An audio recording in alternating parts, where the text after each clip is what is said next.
So, well, this is a cassava or a yucca. It's a root.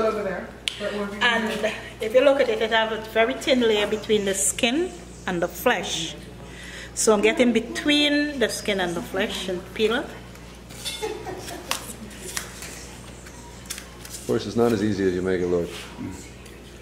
So that's the skin. Wow. And that was Connie. There we go. I'm doing this for your wife, I'm not doing this for you. See?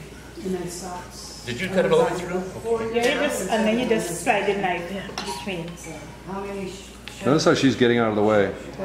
What are you looking at? I'm just watching you do it. Looks like I can't see what I'm doing because the bark is in the way.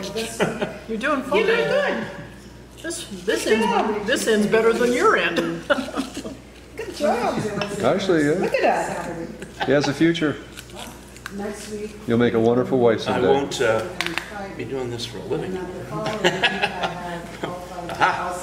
Yeah. All right, give a smile. Ships come in and